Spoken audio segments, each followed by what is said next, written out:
Every person has a story. And you know what? So does every piece of furniture. Come along with me today, and I'll tell you a furniture fable. Hi everyone, I'm Andy. Welcome to Furniture Fables, a diamond in the rough.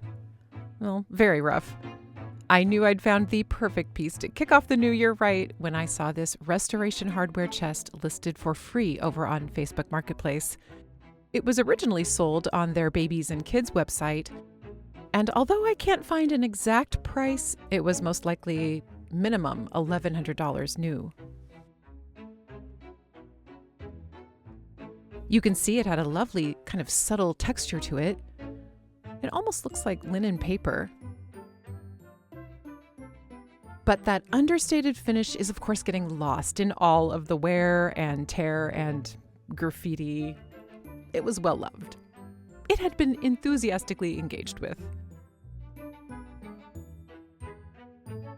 The top was showing just about every type of wear and tear a top can show. We've got scratches, stains, smears, smudges, rings. I don't know what that is. And our front edge was chipping and letting go of that original paint. It had 3 faux drawer locks and some lovely restoration hardware-esque weathered pulls. But alas, one of the 6 was missing. But hey, I mean, having all pulls, that would just make things too easy. I mean, who wants easy? Oh, well, apparently I do. Yeah. yeah, easy would be nice. But despite being one handle short, I very happily gathered my tools and began. I started by doing a quick drawer inspection and was very happy to see that each drawer was sitting perfectly and moved well, and the interior of the drawers were the exact opposite of the exterior. They were practically pristine. Yes, this is great news.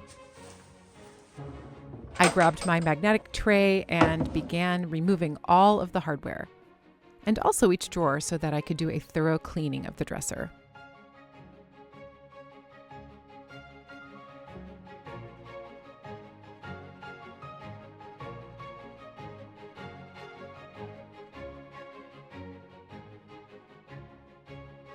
Ooh, pretty highlighting of the dovetail drawers, right? I knew I definitely wanted to salvage that detail because that is such a well-known hallmark of quality construction.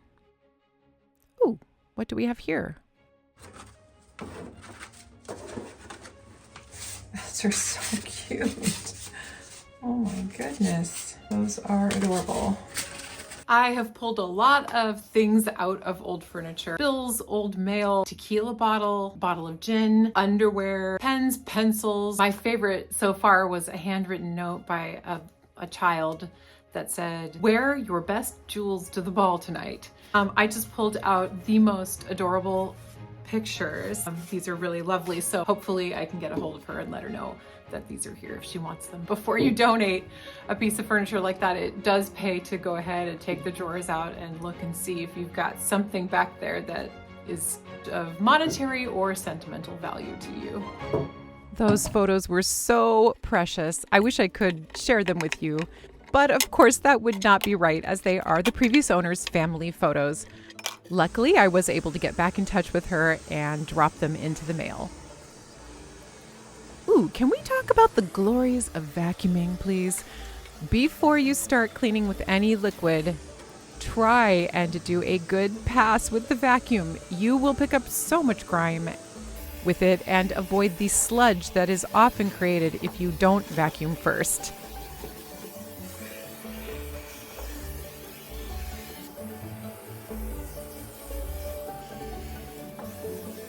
Professional cleaners will tell you to always dust your toilet before you clean it. Well, this is us dusting the toilet here, friends. And watch what happens to the top.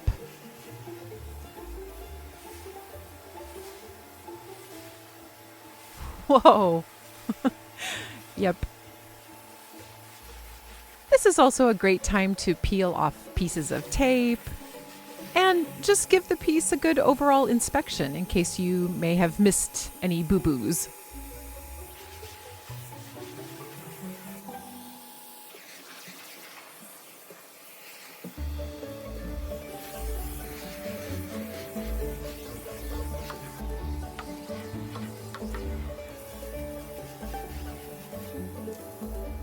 I gave the piece a spray of some Krud Kutter and then used my simple green wipes to remove any grease or grime so that I wouldn't grind that down into the surface when I started sanding.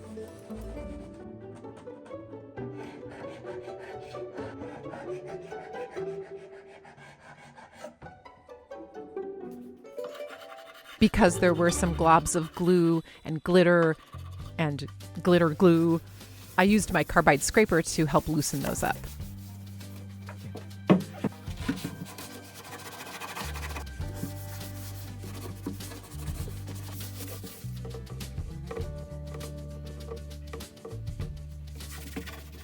Okay, it was time to do a little sanding, my friends.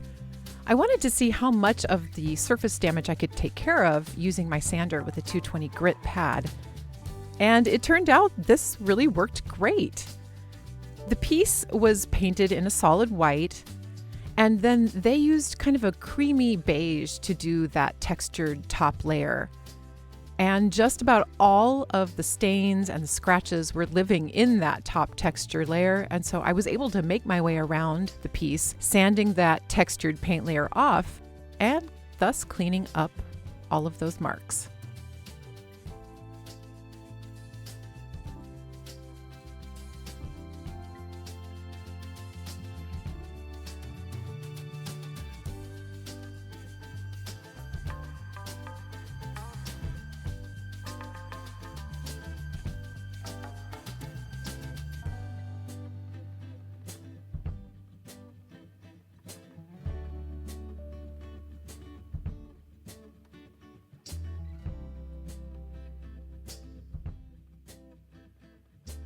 Then I switched over to a foam pad and cleaned up the curved front edge where the paint was chipping, and I also got those rounded edges on the bottom trim.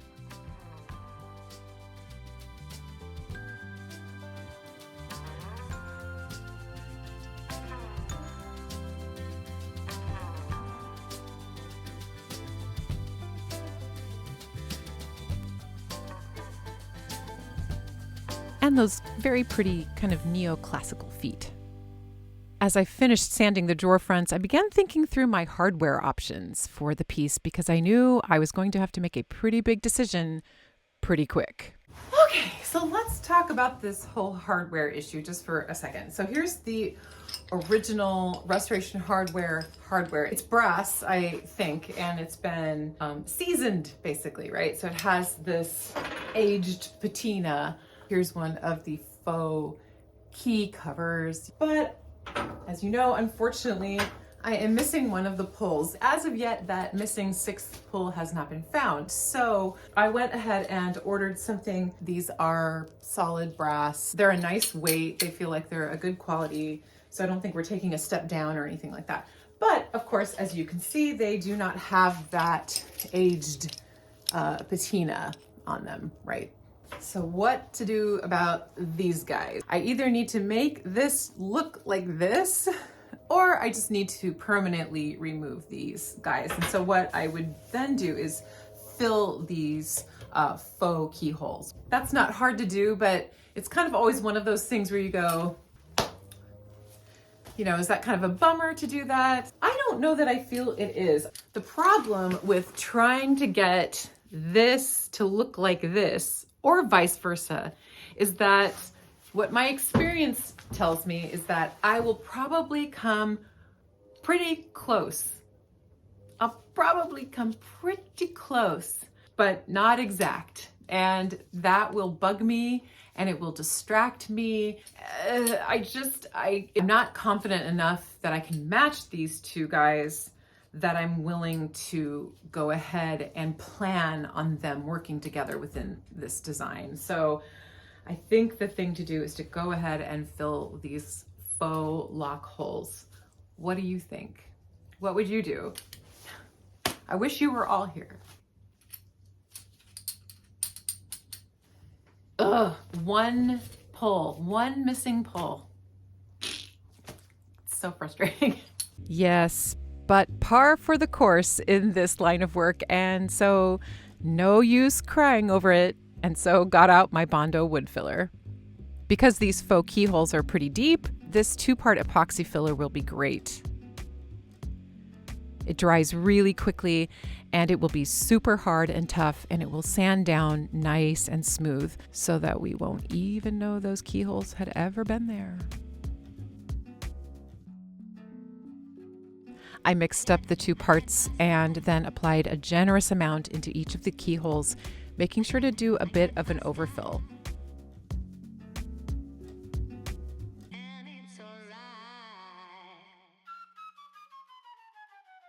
After the Bondo dried, I sanded back the excess and then did my trick where I look away. I look away, friends, while I felt over the top of the fills, making sure I couldn't feel them. So not trusting my eyes, but trusting my sense of touch here. Okay, time to tape off those pretty dovetail joints and get the drawers and body primed.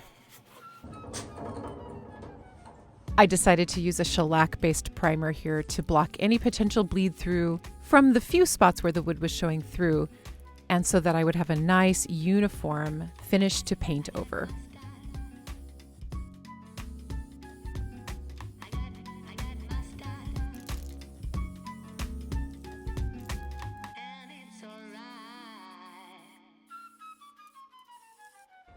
This nice guy came out and helped me get the piece up.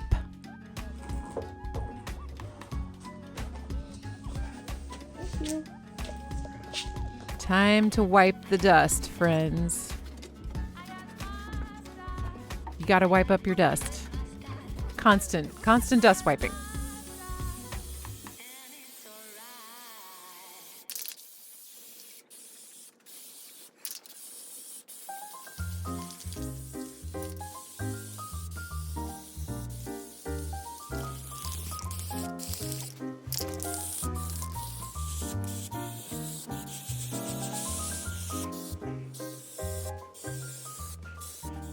After the primer dried, I came back with a 220 sanding pad and sanded out any texture.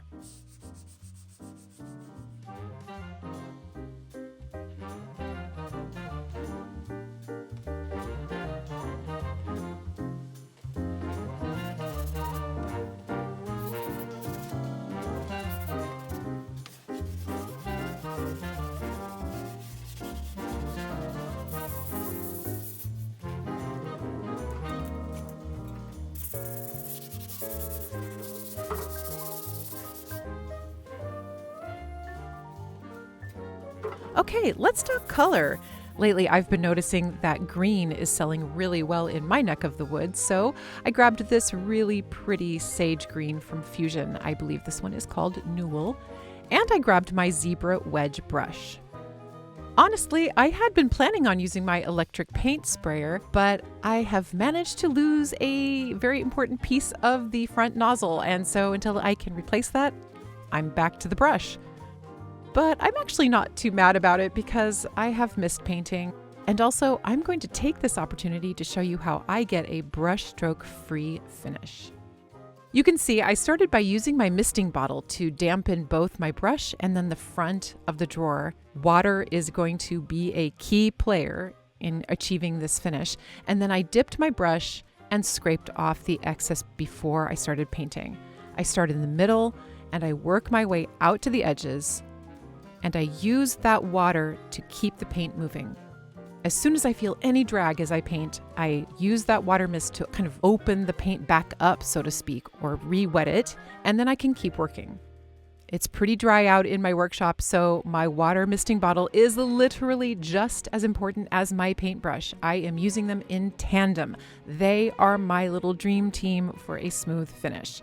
This process, of course, becomes much more crucial as you approach your final coat. It's not as big of a deal here in this first coat, and I can really show you what I mean by that when I do the top of the dresser.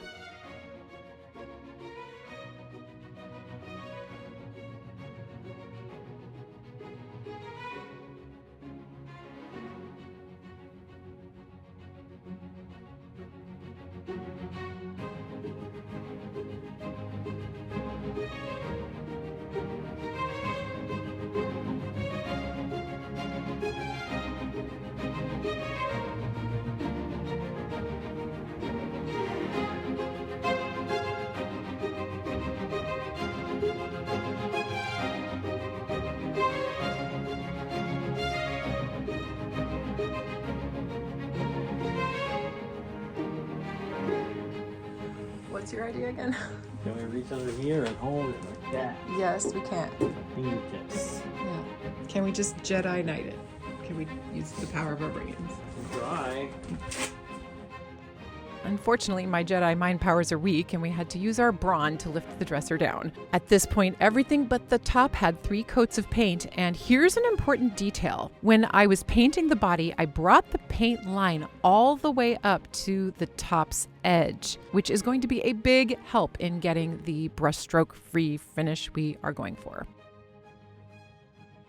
Okay, so starting off, I am using a good amount of water and spreading it all over the top with my brush, not worrying about the color that's coming off right now. That's no big deal. Once that kind of slip coat is on, I'm going to dip my brush and start applying the first coat. I start in the center. I work the color out to the edges.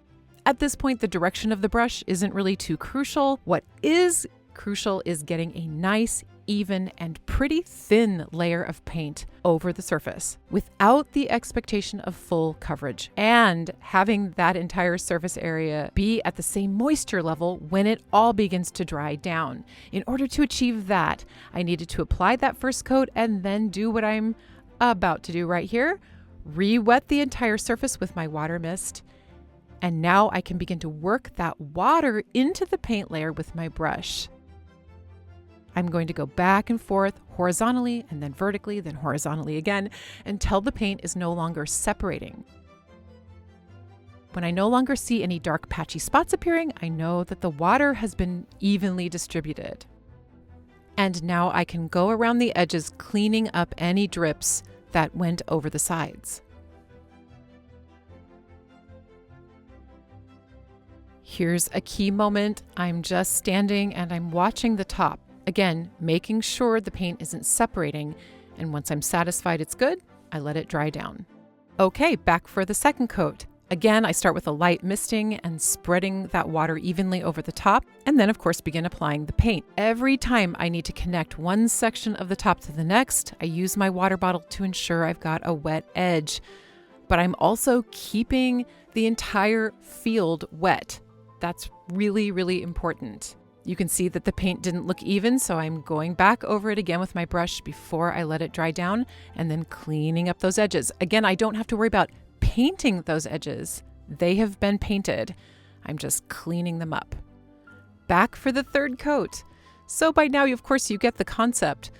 We want the paint here on the right side where I start working to be at the same moisture level as the paint all the way over on the left side when the entire top begins to dry down. That's why the water bottle is so essential. It is buying us time. That's the kicker. It just takes me a certain amount of time to brush on a layer, unlike a paint sprayer where it takes literally seconds, right? So if I don't re-moisten that already applied paint, it will of course dry down too quickly for me to connect it to the just applied paint. This is why people love spraying paint so much. The machine is amazing at laying down an even layer of paint rapidly so that drying is not an issue. So essentially what you are witnessing is how to get the same effect using a paintbrush. Much more labor intensive, but it can be done, and it's kind of fun. Especially if you're rocking out in your garage to some favorite music, which I was. Okay, now that our gorgeous brushstroke free paint has been applied, I'm going to do a light sand over the entire body of the dresser and all of the drawer fronts with a fine grit pad so that it will feel nice and smooth.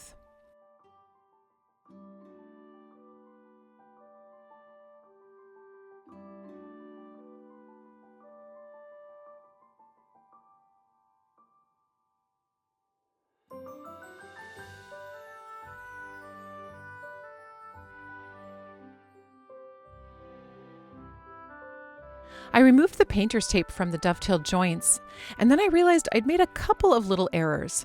One, I hadn't really decided on how I wanted to treat the top edge of the drawer fronts, so I needed at this point to give that edge a fresh sand, and then 3 very thin layers of paint with a smaller flat brush. And then I also realized that my taping had worked kind of too good, and that I was going to need to retape and bring the paint color just a bit inside and onto those dovetail joints so that the white color wouldn't be visible when the drawers were shut. In music, we learned that the transition moments are often, those are the hardest spots in music. And my mom always said it's the same in life. It's those transitional moments in life, right? Moving, or, you're having a baby, you're starting a new job. And it's the same in furniture fabling, I feel like. When you are trying to transition from something original, the original finish, to a new finish, your newly designed finish, this little point right here, this joining up of that, the original to the new, that's always the trickiest little spot. And oftentimes it gets we kind of just gloss over it, I feel like. We go, yeah, well, you just tape it off and then you blah, blah, blah. But this is really, really common, where you end up with something and it's close. It's really close to being good. But it's amazing what a little fleck of bright white on the edge does to your eye. Everything else in the whole piece can look gorgeous and beautiful. But if you see that little bit sticking out right there, it doesn't look good. So it's always about these details. Yep, all about those details. I put one of the drawers back into the body and stood back and took a look just to make sure I wasn't crazy. And yeah, this definitely needed to be done. Always a bummer to have to go back and correct a mistake, but better to catch it now, right?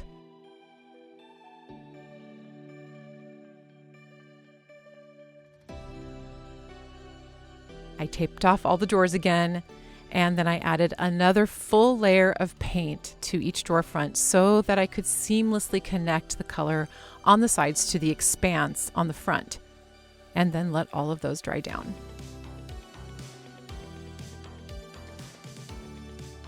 Ah ha ha, much better. Okay, after all that brushing, I think I'm going to spoil myself a little bit here and apply this Varathane polyurethane in a satin sheen with a spray can. When you spray polyurethane from a can, you want to make sure you follow all of the directions, of course, and that usually involves shaking the can vigorously and continuing to shake it every minute or so as you work. The paint I am using has a top coat in it, but I'm really liking a satin finish these days. And this top coat, of course, will give this piece that added bit of protection it really deserves, especially if it ends up in another kid's room.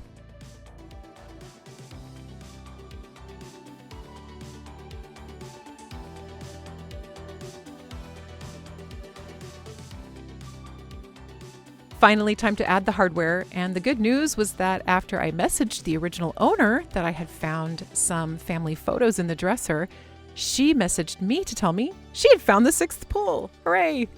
The not so good news is that it hasn't arrived yet. So I'm going to go ahead and add these new pieces of hardware. You can see I'm using a test board here to make sure I had the right size of drill bit so that they would mount nice and snug. They won't impact the original hardware mounts, so when that missing pull shows up, maybe I'll switch these out. We'll see.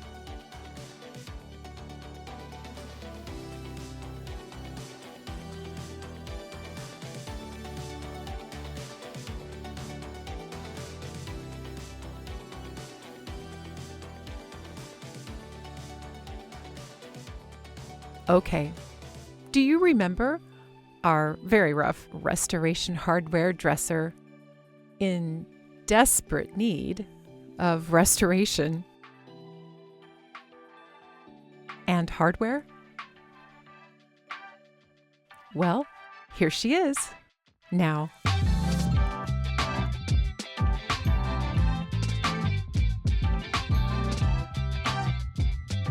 Refreshed from top to bottom in her new suit of sage, I think our once rough diamond is looking perfectly polished. Hand painted, but with a finish that could go toe to toe with a sprayer. I think this little chest of drawers won't have much trouble turning the page into its next chapter. So what did shining up my little diamond cost me? Well, I spent about $5 on primer, $10 on paint, another $15 for top coat. I'll throw in another $5 for extras, And my big splurge, $48 for 6 brass pulls, making my out-of-pocket cost $83. I think in my area I could easily list this piece for $450, but she might not have the chance, friends. This little sweetie has caught the eye of one of my daughters, so that may be its next chapter. I don't know. I kind of want to list it. We'll see. I'll let you know what happens, and also if that original pull ever arrives. I hope you enjoyed today's fable. If so, make sure to leave me a comment with your thoughts. What did you think about those pulls? Would you have kept the fake keyholes? Are you feeling the sage? Come here, friend. And make sure to subscribe so you don't miss out on any future gems. Thank you so much for joining me, my friends. I will see you next time for more Furniture Fables.